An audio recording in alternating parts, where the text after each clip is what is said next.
Valdosta, Georgia starts today off. James is with us. Hi, James. How are you? Good, Dave. How are you? Better than I deserve. What's up in your world? Oh, not a whole lot. So my question is, I'm a project manager for a specialty roofing company. I'm the only technical employee, but we have about 18 contractors or so that work for us every day. We did $8 million in revenue last year, and I am the younger of the team members, so the owner of the company is older than me. So how do I go about approaching him, the owner of the company, with changes that need to be made on jobs where we're losing money? Mm-hmm. How old are you? I'm 27. How long have you been there? I've been with him a year and a half, and I've been in the construction business since I was 18. Okay. All right. If I had a 27-year-old project manager working on our team that saw that we were losing money on something and they had some ideas on how we might not lose money, how could they affect change? Well, number one, their ideas, I want them to understand, number one, their idea might not be right. You might not be right, but you've got an idea, okay? And anyone who's an owner who's losing money probably wants to hear an idea. That's reasonable, okay? How the idea is presented means everything. And if you waltz in there like you're God's gift to project management, you're going to get booted out of that office. All right, so you walk in there with a lot of humility and say, you know, you've been doing this a lot longer than I have, and I've just been here a hot minute, like a year and a half, which is nothing compared to the hours and days you put into this thing.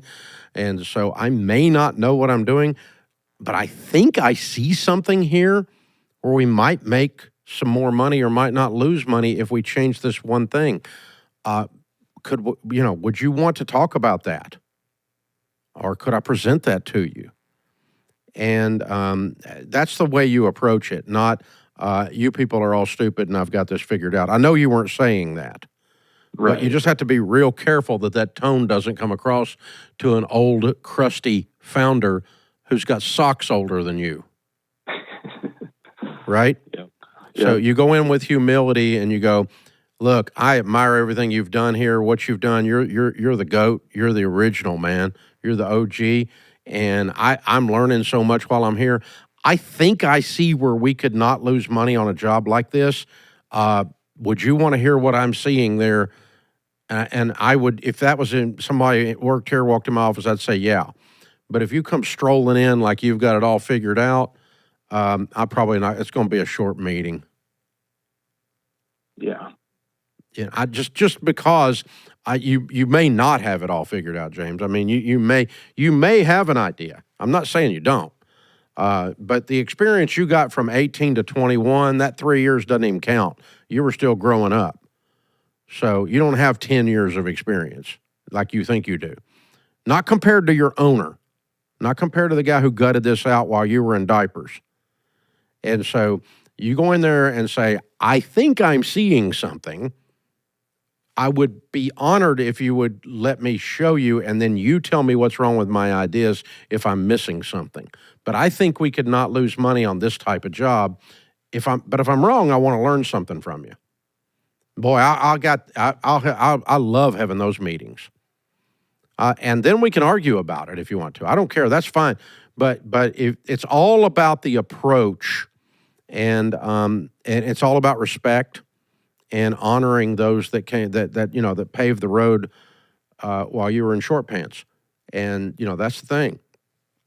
And if you do that, then you're going to be all right. And I think you're going to be fine. And I'm not saying the old guy's as arrogant or mean as I am. He may not be. He may be a sweetheart. But that's the way you approach a founder, someone who's been doing something a long time, is you just going, I don't know for sure, but I think I see something. Would you look at this idea with me? And do you have time? And because I think we could not lose money on this type of thing. And you put me in here as project manager, so I really want to help you. I want to manage the project. I want to do a good job. So show me if I'm thinking wrong or right here. And he may go, "Dadgum." I was in a meeting about 5 years ago, and a guy that is on our team today, he's now one of our top leaders in the organization. At that time, he was fairly new, and he was not a top leader. He was way down the food chain. We're sitting in a meeting, about 10 of us, and he approached that whole group of leaders the way I'm talking about and said, I remember it distinctly. He said, "Look, I think if we did this, this, and this, that it's $1 million delta, a change of $1 million." And we're all looking at it and we went, "Okay, do it." I mean, it was like a 30-second decision. And then the next comment was, "Can you do that again?" And that's like, for him and me, every time I see him, we talk about, it's like, "Can you do that again?"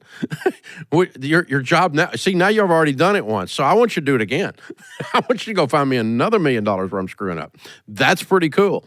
But he approached that whole meeting, and some of the people in that meeting were like me. They're kind of crusty old farts, and and he approached it and says, "Guys, I may be missing something. I'm the new kid on the block, but I think if we flip this switch and dialed that dial and did this, that I think I'm seeing this." And we went, "Yeah, I think you did see it, and I think we didn't see it, and you got it.